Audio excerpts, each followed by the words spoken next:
Assalamu alaikum, good morning, khush amdeed, ji ayanu, goeiemorgen, ishpata. Bakhair agale, ni hao, tune shumme, washmale, ohio gonzaimes, guten morgen, hola, bonjour, privyet, kaifa hal?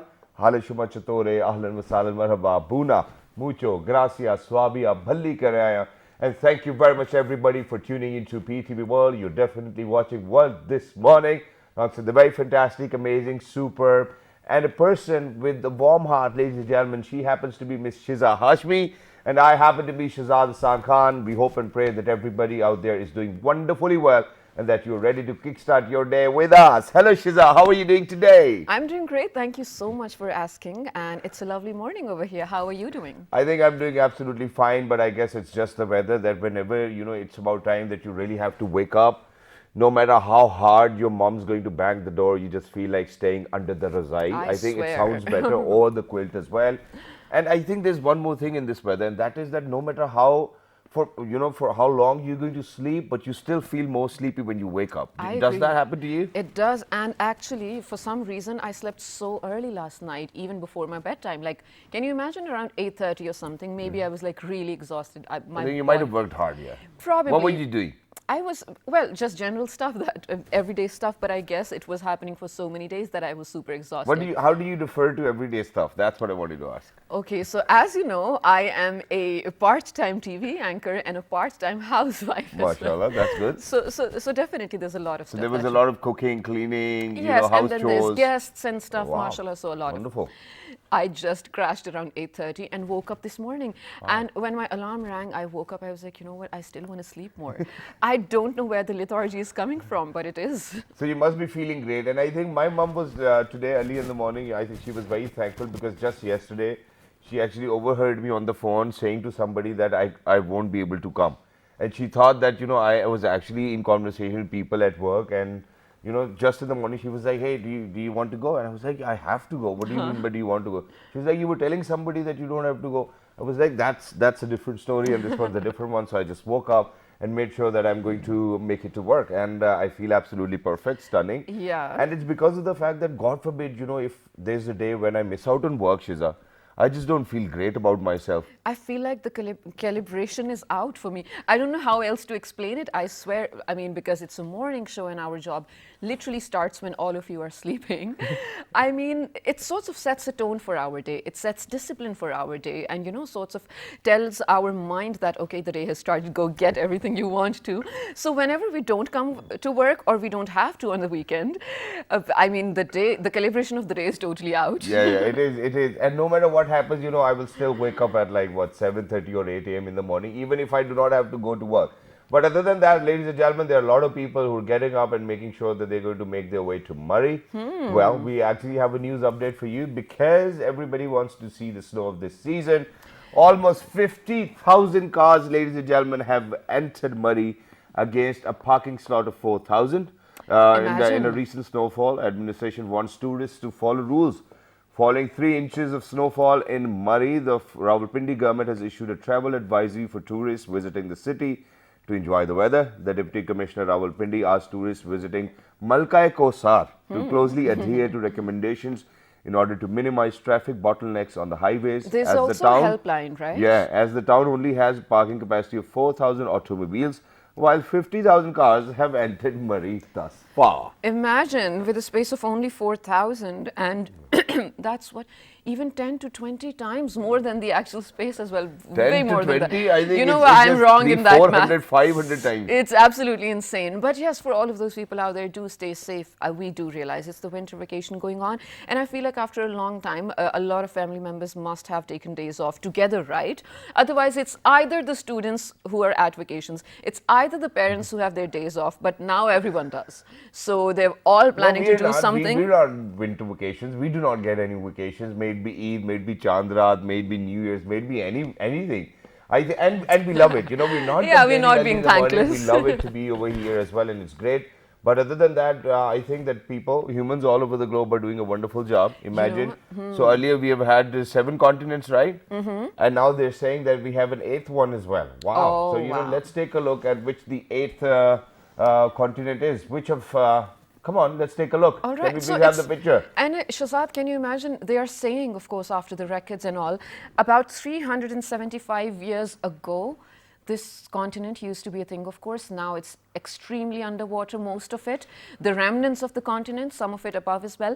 But only now they're realizing it. Yeah. I mean, it's really interesting. Super After interesting. 375 What is it years, called, though? Is it Abel Zealand? Tasman, an experienced Dutch sailor with a prediction for harsh justice, was certain that a massive continent existed in the southern hemisphere and was resolved to find it in 1642. He accepted that he had found the extraordinary southern landmass clearly, but it was clearly not the commercial nirvana he had visualized, and afterwards he didn't return. Where did he go? I think he's just living on the continent. Whenever that was, but yes, interesting news, right? Yeah. And just while yesterday, Shazad, we were talking about how every other day new science discoveries are coming up, and especially in terms of, finding and refining older stuff, excavations, maybe fossils, maybe, and now this entire continent, I don't know what's I happening. mean, they even came up with, a dinosaur egg, which was Yes. perfectly preserved as And well. I had my doubts about it, to be honest, but yeah. Well, we might even have our doubts about this continent as well, because the guy never came back. So I don't know who kind of shared the news. But other than that, okay, I think this is today we have this opportunity to kind of remind ourselves about the other 7 continents. So I'm going to name a few. Okay. And then Let's see. do So one whatever, each. No, so whatever I miss out on, you have to tell us about that Okay. one. Okay. So there's North and South America, then there's Europe, then there's Asia, then there's Antarctica, then there's Africa. Okay. What are the other 2? Please go ahead. Help me. Antarctica, you done? Yeah. Arctic? You know what? I'm really bad at this. Asia, we done? Yeah, Asia we done as well. Okay. So all right, super. things like these can actually happen, and I think that it is for us to, kind of go and Google and look at all And the you know 7 what? I continents. don't feel bad about it anymore because even though I did learn this in the school, 7 continents, but now the history has changed, right? 8 continents, so it's Yeah. okay. I learn. All right, well, that's wonderful. But other than that, ladies and gentlemen, while we're talking about continents, no matter wherever you go in all the 7 continents which have already existed for all of us as well, Pakistanis actually have made sure that they're going to set milestones or probably achieve their milestones. May it be any other continent on this planet. Even if they'll have to go to long distances, they will go to make sure that they become successful and they bring back pride and honor to Pakistan. Absolutely. Such is the story of 2 amazing gentlemen who are with us over here in the studios. But what we are going to do is, since we are a morning show, we want to ask about life outside Pakistan. And Shazad, one thing, it's very common, everyone says that no matter where you go, regardless of the continent, country, whatsoever, will be, dil hai Pakistani. Dil bhi dil hai. Is it true though? Because we see a lot of people just settling there, creating their own lives. Then what does it mean? Agar dil hai Pakistani, to wapas aa jaye. Yeah, Let's ask them. I think dil hai Pakistani. Nobody's saying wapas aaja Pakistani. So I think it makes a difference. Right. And whatever it takes to achieve your dreams, I think everybody should do that. May it be going outside the country, outside your house, outside your city. And it's just like, when we say Dil Hai Pakistani means that, for example, that I lived in Karachi for more than 5 years, right? And as soon as I landed back in Islamabad, the place where you grew up with your friends, that chai ka dhaba, those people who you want to, see every single day, it's that longing when you call Dil Hai Pakistani, where, probably somewhere, if you're based in Sialkot, going to your perfect childhood places as well, and that too with your friends. Nice. Those are the memories people want to live. And today, today we, ladies and gentlemen, actually going to ask you about that every now and then, because I think in Punjab, there's a larger turnover of people who actually leave for abroad to make sure that they work and have greater opportunities to earn and have a very sustainable career or a path where they can actually make sure that support their household back home in Pakistan and look after their kids.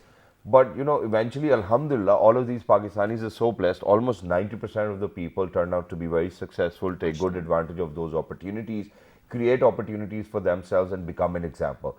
So after every 4 or 5 years, you will receive a call, Hanji Maji, main petrol pump le liya, yeah, I have a restaurant chain.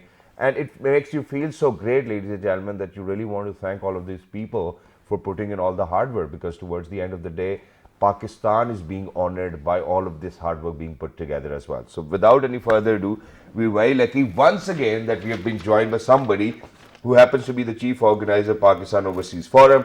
He's an American businessman with energy sector background, President Sunflower Energy USA. He is Mr. Irshad Ahmed Cheema Sahab. Hello sir, Assalamu alaikum, good morning, welcome back. Walaikum assalam, and thank you for having us once again, and your viewers Thanks. Good morning here and good evening in USA and the rest of the world. And thank you for having us. Thank you very much, sir, for joining us. It's wonderful to have you once again as well. Alongside Mr. Shad Saab, ladies and gentlemen, we are lucky that we've actually been joined by another Pakistani American businessman who happens to be Mr. Irfan Ahmed Paroya. Hello, sir. Assalamu alaikum. Good morning. Wa alaikum salam. Good morning. Thank you for having us, Shazad and Shaza. I mean, it was very early morning, but we slept very late last night, and then we had to get up 6 o'clock in the morning. Wonderful. And our time over there is 10 p.m. Yeah, that's about 10:30. So thanks. Well, thank you actually for waking up early in the morning. Yeah, we have to actually adjust our sleep. Yeah. Hours and stuff when you travel, so it's all always upside down, so. And both of you gentlemen actually look dapper and handsome as well. Thank so, you guys same to you. As always, you guys are so graceful, always. Thank you so much. So here's the thing, gentlemen, just yesterday as well, we had some amazing panel of guests over here who were definitely expats, but we discussed the challenges that they were facing. Yeah. Since we did that already, we're not going to do that today. Of course, you're open to sharing all your challenges if you still have any grievances, for sure. But I want to talk about, or rather begin the conversation with how you personally are making sure that you conserve the Pakistani culture there, maybe in your family, maybe in the Pakistani society you have there. How do you do that? How do you make sure? And before you do that, we actually want to kind of know that when was it that you left Pakistan? Why did you leave Pakistan? And how long did it take you guys to build an empire over there to be recognized as Pakistani American businessmen?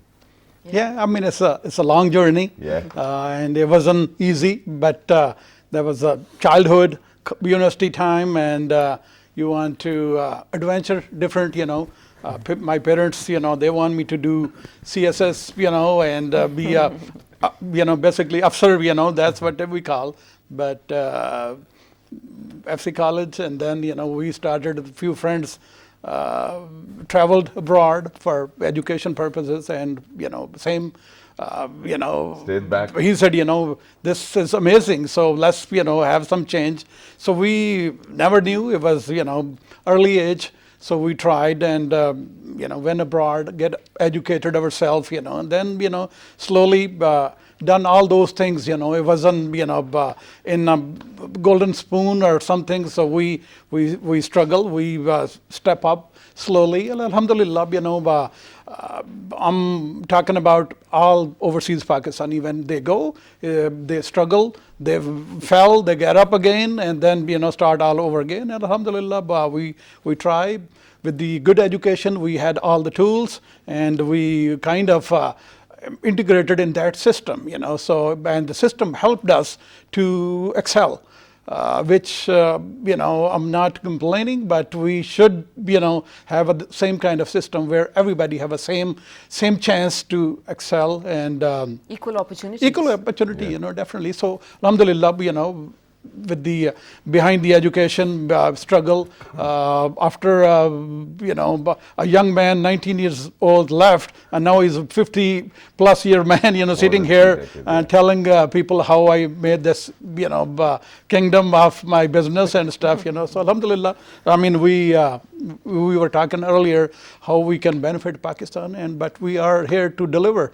Wow. This is the time, to give back to our homeland, and alhamdulillah, we are doing it our best in capacity. So. That's wonderful. And I think Shiza's question still stand where she actually asked you how to make sure that you keep your culture intact as well, because with your offsprings, with your kids, right. And them being born somewhere where people do not really share the same norms and the culture, obviously it's a difficult task for parents. So what about that? Yes. Absolutely, any Western countries, it's a daylight and dark, it's a two.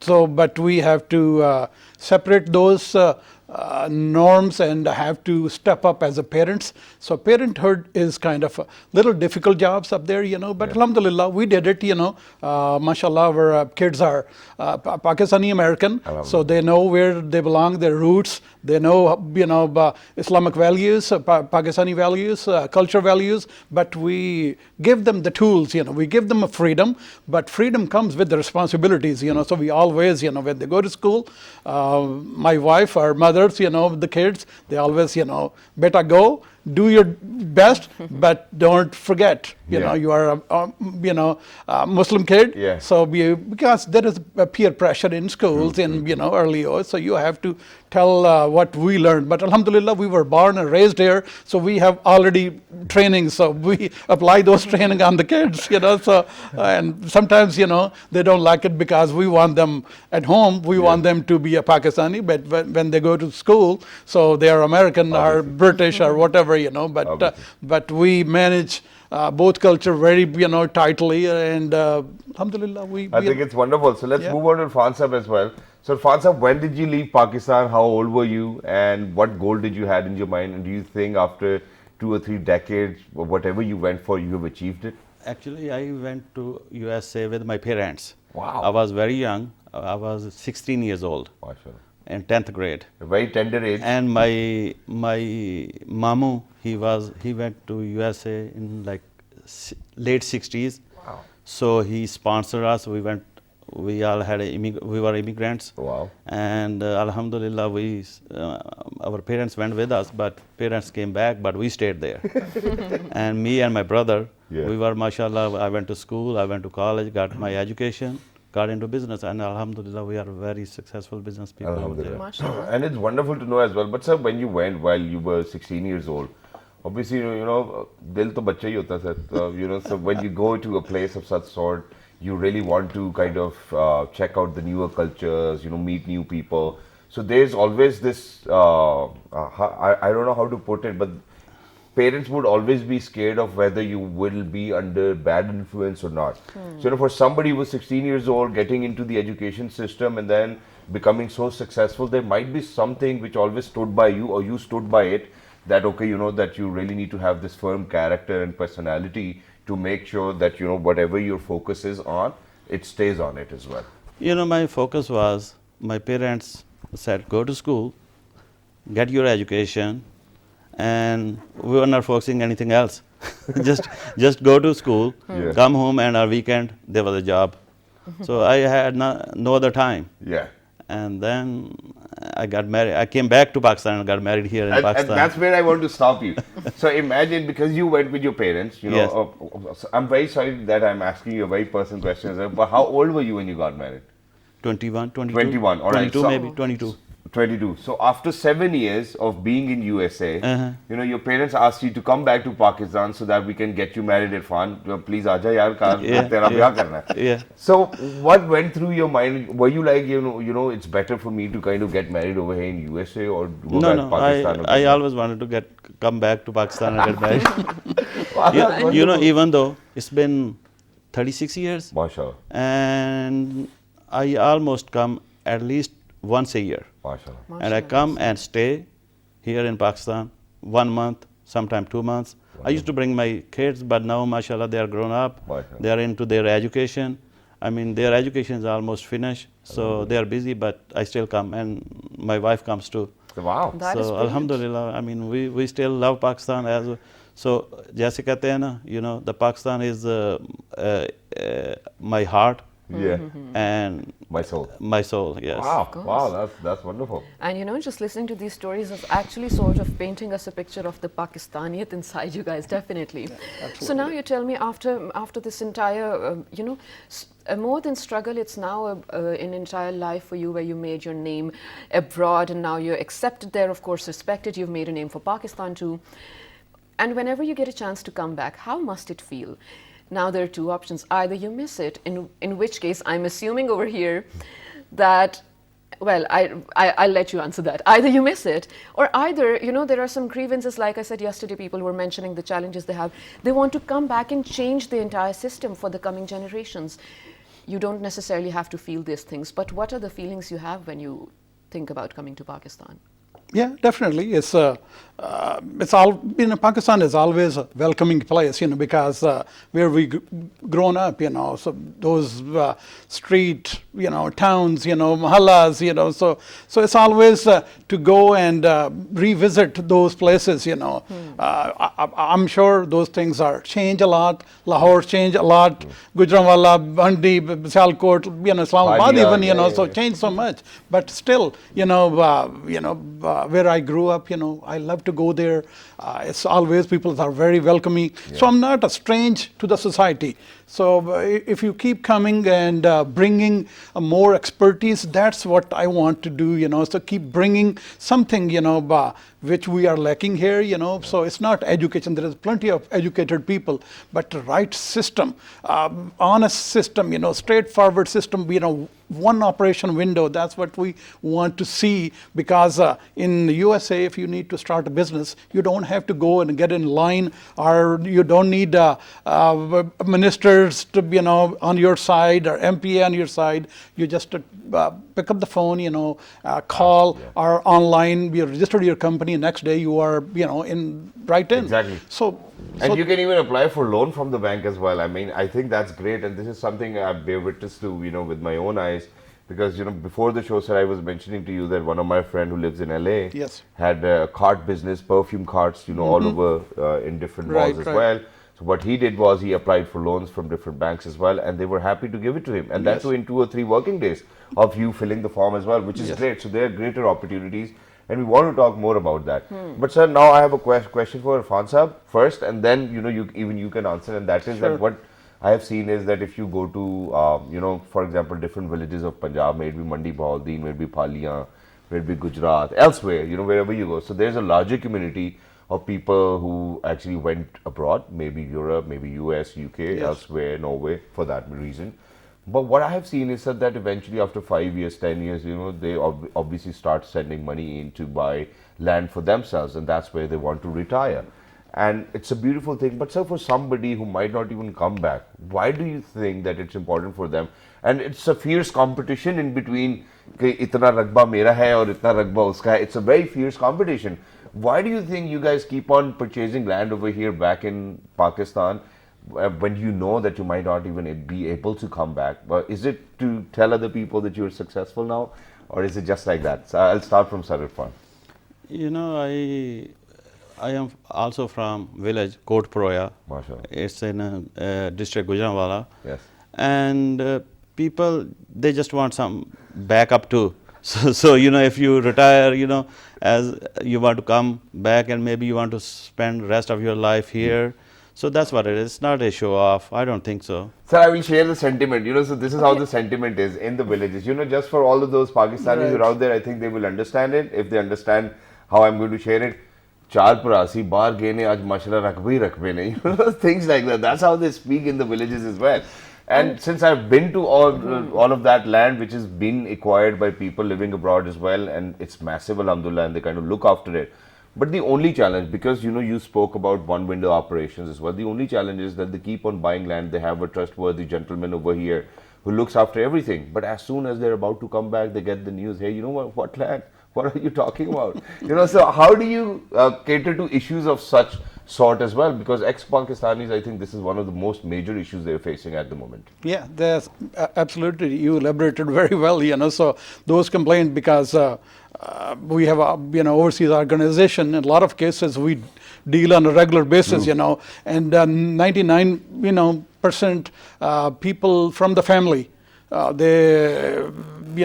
I'm sending money from abroad, and they, buy this land, this house, and after 10 years or 20 years, you come back and you ask your brother or your relatives, where's my big bungalows is, He said, what bungalow are we talking about, We spend that money on family maintenance and stuff, so they'll give you a merry-go-round, so, it's never, but things are changing because everything is, the PTA government worked to bring everything digitalized, everything computerized. So land record are coming to digitalize. So I can log in wherever I'm sitting. So I can look at, where's my boundaries are, where's my house is, where's those rakbas are, my rakbas are, I was, in my imagination, I was sending money, and he said, they're buying, So finally, they are, getting under control, but there are still a lot of, people having this issues, because there was a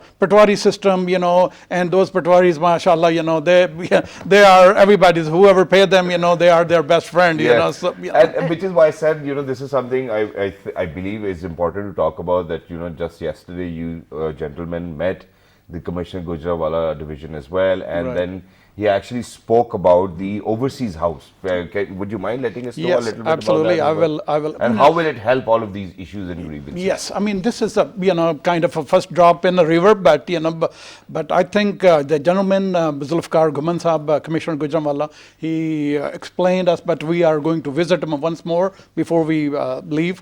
The concept behind this Gujranwala division is overseas Pakistani comes, they don't know if they have an issue where to go to, If, they be going different MPAs or something, so they're running around. They have a few weeks for vacation or, time, family time. So they will, and the people who grab their land they already knew, because those people will not, last more than a month, So what Commissioner Gujranwala did, so they called, have a building, name, they give them a name, overseas house. Wow. So you go there, it's kind of one window, you go there, there is a, officer on duty, you have a desk, you have a, sitting place, so basically So you will be heard. He want to dignified overseas Pakistani, whatever we are contributing. So he said, at least at least we can do, when somebody comes, they can sit down here and we can facilitate them, so whatever the complaint they have, even regarding WAPDA, agriculture or whatever, so they can, so at least they will offer you a tea, they will offer you help, if they need to, and they will expedite. So this is the kind of model we want in every district, every tahsil, our tahsil headquarters. Overseas house. That's what you This want. is, And you're not even it's a asking very for unique, quite a lot, yeah. it's a very unique thing, and really, those kind of officers are pride of Pakistan, so they, who knows, those people, overseas Pakistani, everybody's saying, they are our, crown of, they are the backbone of the economy and stuff, but, when you put it something practical, this is, wind up, you have an overseas house, because we, under overseas forum, we are doing a lot of welfare work, but this is definitely, credit goes to Commissioner Gujranwala. Alhamdulillah. I think to all of those people who are in civil service, I guess, because they truly do look after not just the economy, but the entire country as well. Yeah. Of course. And, where you said that you need to be recognized, of course, there's no doubt. And our Premier keeps recognizing your efforts of, of course, adding to the economy of the country. No doubt in that. But towards the end, sir, I want you to wrap up this segment first of all. Talk about if there are some underlying issues that you want to talk about in this segment, and then specifically, how we were saying that PTI created a lot of ease in terms of sending money from overseas, or even now buying a car, buying a car, or even buying a house online with an app, right? And which is going to take care of all the trust issues that you guys have. Absolutely. What are some of the other things that you want to be solved this way? You, sir, please. Okay, sir.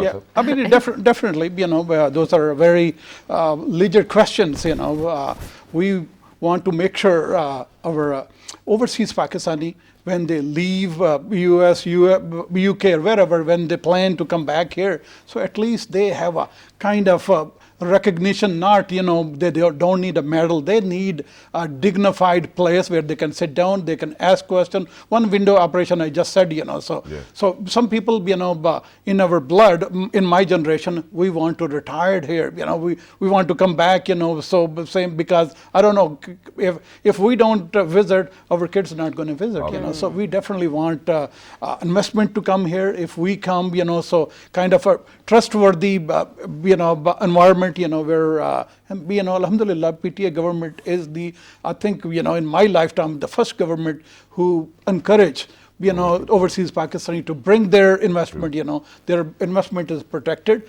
So, I don't know, our segment is still there, but I definitely have a message, which I want to convey, Sure. from overseas Pakistani. So whoever's listening, wherever you live in the world, all overseas Pakistani, no matter which party you are, but I want you to adopt one family in Pakistan, because this is the poverty elevation concept. At least we called 9 million or whatever we are, if we can adopt even one family in Pakistan, no matter it's in your family or whoever the poor you see, adopt one and make sure Pakistan will change. Definitely, we met Prime Minister, and his concept is we will facilitate you, no matter what it takes. We'll bring you in mainstream politics. Voting right is already approved. Inshallah, coming election, overseas Pakistani going to be a big force. They will be a decisive force. So this is the time, overseas Pakistani. I want you to assure you, this government will be helping you whatever you need, but you need to step up. You need to stand behind this Prime Minister. This is your chance. So please, I urge you to drop whatever you're doing. Listen to your Prime Minister, and next year and a half are critical. I know things are in a different way, but don't go in propaganda. Just stand behind this Prime Minister, this government. Inshallah, overseas Pakistani will change this Pakistan Inshallah, for the better. And alongside overseas Pakistanis, the Pakistanis who live in Pakistan are going to do that too as well. It's wonderful. So just a very quick yes or no, sir, before actually wrapping up this segment, and that is, I'll ask Irfan sir first. Since you, after 7 years of staying in USA, got back to Pakistan to get married, do you expect the same, or will you be happy to kind of accept a Gori Bahu or a Gora Dabad? Yes or no? And no. No. All right. What about you, Shah Sahab? Yeah, definitely. I'll reserve my observation, but let it do. Pakistan Zindabad. So there is plenty of Bahus, beautiful place to get married. So, what can I say? I think that's wonderful. So thank you very much, sir, for joining us. Absolutely. Wonderful to be in conversation with such amazing people who've done a great job for a lot of Pakistanis outside Pakistan, ladies and gentlemen. And we are here. So this platform is for you. Whenever you're here, please make sure that you take out time to join us as well. But with that, ladies and gentlemen, since the weather is getting really very chilly as well, so I think it's about time that we're going to talk about how chilly it's going to get in the near future. And why is it getting so chilly? Oh, yeah. Yes, and I just saw a video this morning of some place in Europe, of course, with -13 temperature. But it was a cute video, actually. Maybe I'll share it in the next segment. A bubble was freezing with snowflakes, and it was a slow-mo time lapse of it. Well, that made me really think. Every other year we talk about how colder or how hotter it is getting. It's not in our control anymore, but it was at one point. Yeah. How far have we come? Is there any point of reversal in climate change? Is what we'll talk about right after this short break. Stay tuned. Good morning. Good morning.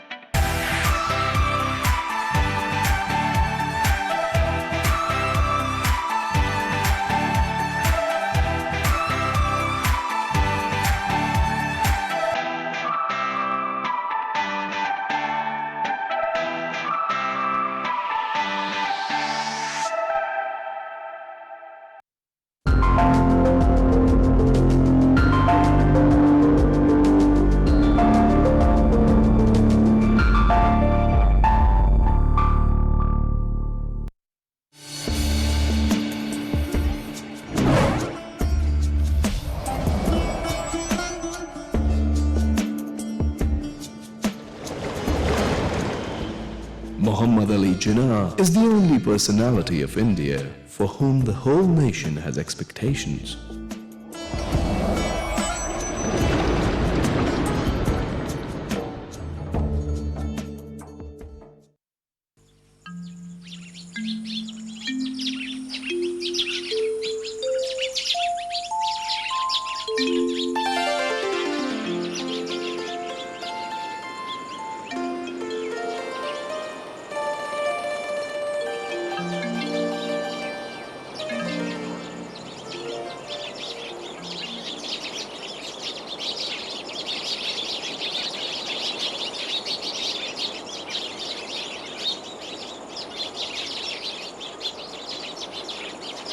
NWFB in general, and Malakand Division in particular, abound in lush green forests. Nature has been bountiful in lending its beauty to the fascinating valley of Swat. One is thrilled and enchanted by the sights and sounds of nature. Because of these evergreen thick forests, awe-inspiring mountain ranges, and amazing waterfalls, the region is known as the Switzerland of the East. The forests of Malakand Division spread over more than 1 million acres. Most of the trees are of the pine genus. The most valuable, Cedros deodara, can be seen in abundance. Parts of the forests consist of Pinus wallichiana. These varieties are locally known as Dyar, Kale, and Partal.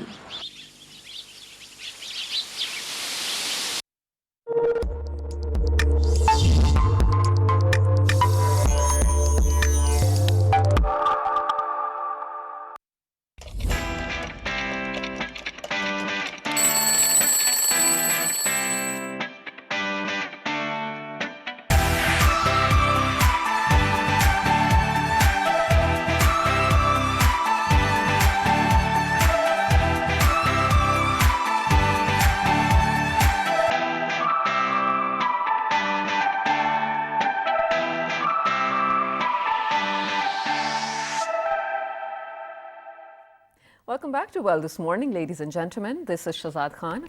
I am Shiza Hashmi, and we are really enjoying the Islamabad winter, to be very honest. But a lot of people might really not be, because, like I said, it's getting chillier every year, and it's getting hotter in summer every year as well. True. We like to say it, and we know by now, by research, we know for a fact, we know that it's because of climate change. It's at this point maybe irreversible. But on an individual level, I feel like there are still things that Pakistanis can do, Shahzad, because while the impact on Pakistan is absolutely huge, the contribution is not that huge. So I feel like maybe we can curb it. But let's talk to an expert about it. All right, so ladies and gentlemen, the expert over here happens to be the research associate at Energy as well. She happens to be a climate change activist. And she is Miss Adina Tahir. Hello, assalamu alaikum, good morning. Wa alaikum assalam. Thank you for having me again. Thank you very much for joining us. Pleasure. It's wonderful to have you, and that too such a vibrant, young, talented lady over here in the Thank you. studio to talk about climate. Yeah. Thank you very much for kind of joining us. And it's wonderful to see such a young person to kind of already know that how good the weather is going to be day after tomorrow and make plans already. So it's wonderful. Yeah. But for the very first time, in fact, it's not the first time, it has happened in the past as well, that we would all of a sudden there's going to be a hailstorm over here in Islamabad, and people will be like, hey, you know what, it's snowing. And then the temperatures drop to -1 as well, and -2, that too in Islamabad only as well. So imagine what's going to happen in the northern areas as well. Why do you think all of a sudden there's this sudden change? And then why do you think that there's a sudden spike and a sudden drop in the temperatures? Okay. So basically, we know that climate change is happening and it's a global phenomena, right? And when we talk about Pakistan, we often say that Pakistan is not one of the biggest contributors of carbon dioxide and other greenhouse gas emissions, right? 0.03 or 0.05. Yeah, and that is where we stop. We say that since we're not one of the biggest polluting countries, we shouldn't really be concerned about the impacts of climate change. But unfortunately, Pakistan is actually the 5th most vulnerable country to the impacts of climate change. So even though it's not the problem that we have created, we are unfortunately facing it at the very forefront. Exactly. So when it comes to winters, we're seeing that the winters happen in a delayed manner. So now winters become harsh around December or something. And even if you talk to people who are in Islamabad, winters used to start pretty early in Islamabad. October, probably maybe 10 years ago. Yeah. Yes, and if you see across Pakistan, we're seeing that in the coastal areas, there's a rise in the sea level. There are a lot of incidents of droughts and other stuff, and especially for the mountain communities of Pakistan, the glaciers, they're around Pakistan's northern area is actually called the 3rd pole of the world because of the glaciers that are present there. So because of climate change, they're melting, and that's causing a lot of floods. And while we are actually talking about this as well, there was this very interesting fact which popped up in my mind, and I thought that you're definitely the perfect person to ask about it as well. And that is that, why do you think that there's been a sudden shift that, earlier, because you grew up in Islamabad, from October onwards, it always was cold.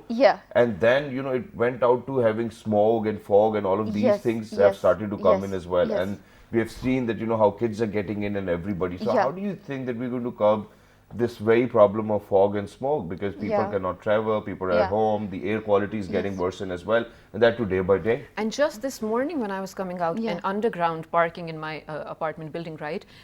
It was so foggy in the parking. Imagine that. I So know, I while know, it I was know, so I know. pretty to look Yeah. at, it got me Yeah. scared. Yeah, yeah. I mean, Lahore right now is one of, the most polluted cities on the earth right All now over the because of the world, air yeah. quality index, right? So the thing is that survival is the key, right? So we really have to understand that as communities, we have to be prepared for the challenges that are coming to us in every season. In summers we have heat waves, in winters we Yeah. have Yeah. smogs, right? So we, as citizens, it's a problem that all of us are facing. So we need to know the essential skills. We need to know the essential knowledge on how to keep ourselves safe, how to keep our children safe, how to make sure Right. that our health is good, and that we prevent as much as possible any chances of loss of human livelihood or their opportunities. So it And- comes down to yeah, us. And even though that I wasn't really a very good social studies student, Yeah. but ever since we were Yes. studying social studies, while Yeah. we were in school, it always used to say Pakistan is located at a very amazing location. It Yeah, is. yeah. Trade routes and Geostrategic. everything. Yes, yes. But nobody ever thought about climate change and how the Yeah, rest of the yeah. world's pollution is Yeah, going to be yeah. contributing to our Yes. air quality or climate as well for that reason. Yeah. So I don't think that people back then actually thought about Okay. climate change itself Yeah. as well. Yeah. But now, moving forward, how do you think individually each Yes. and every one of us Yes. can contribute? Do you think that people should volunteer Yeah. for climate change? How Yeah. do you think we step out? All right. So I think socially mobilized communities is the key to ensure that our cities are safe. And what does that mean? It's basically people taking leadership positions to take simple steps that protects themselves, that protects the community. And volunteering is one of the best ways that you can do so, right? So when we talk about volunteering, it's anything that you do for not for profit, right? So it's something that you do in which you believe in. Yeah. It's something that you think is the most biggest problem that you're facing or your society is facing. So volunteering really allows you the opportunity to get to know the people around you. You work in the field, right? You're doing donation drives, you're doing awareness campaigns. You get to know the people you are living with. You get to know the challenges that your community faces. You understand different perceptions, and then the solutions that you come up with, they're very they're going to differ from neighborhood to neighborhood, from city to city, but they're going to be the solutions that are actually suitable for that community, right? So whenever you allow volunteers to explore a challenge and then find solutions, you see that they're much more successful because they know the field conditions and they know the people. So that how they're did you working get with. into it? I think that it's in the first place Yeah, because yeah. it needs a lot of interest. Yes, And then yes. it needs a lot of Yeah, research. It yeah. needs a lot of hard work. So Yeah. for a person as vibrant Yeah. and young as you, Yes. how did you get into it in the first place? It's so unfortunate that when we talk about the US, we're always talking about Boy Scouts and Girl Scouts, right? So in Pakistan, the culture is not There's no very Girl mainstream, Scouts. right? Yeah, yeah. But There is Girl Scouts, yeah, we've had them. on the but show. they're not very mainstream. yeah. Like you don't get to hear about them. So my volunteering journey began with Pakistan Red Crescent Society, which is one of the oldest, institutions in Pakistan that provides, disaster relief and yes, emergency management. services and everything. So they opened up a climate unit back in like 2017 when I was starting my first year as an environmental engineer. So naturally, I was inclined towards it. Na? So when I came to Pakistan Red Crescent, they gave me a task to design like a national level awareness campaign on key environmental issues. And that is when I realized that when I was sitting in the office and thinking about the activities that I can do, that wasn't enough, because I wasn't out in the field and I hadn't interacted with these people, even if there were like communities in the peri-urban sides of Rawalpindi and Islamabad. So that's when I decided to expose myself to the field, and I did multiple volunteering experiences of different kinds. So I was like a teacher in a school by the Citizens Foundation. I did multiple things, but that really made me realize that okay, I like youth and this is where I'm going to focus on. So now I do volunteering which involves capacity building of youth. That is what I Wow. really like. That is Yeah. absolutely brilliant, and you definitely have that element in you. Yeah. But practically speaking, if you were to go to Yeah. these peri-urban areas and speak Yes. to the children of youth over Yeah, there, yeah. what would you tell them how they can physically Yes. volunteer? Okay, so if we're talking about the children who are, for example, in the primary school or secondary school, right? So it really depends upon their the language that they're comfortable with. You know, language matters, the content that you're taking. So a lot of the time people go out in the field and they either don't have any content with them, which is also not good, because pictures and visuals is something that, you know, leaves an impression on people's minds. So, and the other thing is that sometimes they go out and it's all just too much text, right? So when you're going, you have to see the audience. And the experience that I really liked was with it was a street school, 2 street schools in Islamabad. So that was a really good experience where I taught like kids from Afghani refugee background and Christian minorities, and that was very fun because for them I had to be creative. So we brought stories, we brought games, and nice. through stories and games, you know, we made them learn key things about climate change. Wow, that's wonderful. Thank you very much, Dina, for being with us. It's always lovely to be in conversation because you truly resonate the same energy we share with people as well. So thank you very much once again. It was my honor. And thank you very much for having that exposure that you actually went on to do environmental engineering. Thanks to Red Crescent that we actually have people like you who have actually planned and in fact made sure that you are actually going to Panchayat till the end as well. I think it's wonderful for you and wonderful for the future generations to have a better understanding. I definitely encourage, you know, people to go out and volunteer, because currently I'm working as a consultant at a company, and trust me, if you want to be a good professional, you first need to be in full knowledge about the people that you're working with. Absolutely. Exactly, and this is what universities do these days, ladies and gentlemen. They want you to volunteer, and if you volunteer, they do not want you to do any projects, you know, because you will end up doing projects, and that you will have hands on to that practical knowledge which everybody needs, or practical skills as well. But with that, ladies and gentlemen, we're actually heading out. You know, it's about time that we sign off. So before we sign off, make sure that you catch up the repeat at 5 past midnight. And you can write to us on our Facebook page, which is with the name of Well This Morning. On Twitter. Well This Morning. Oh yeah, that's it. So wonderful, ladies and gentlemen. Just look after people around you. Make sure that you have a lot of love to share. No hate at all. See no evil, do no evil, hear no evil. Look after yourselves. 1, 2, 3. Good morning.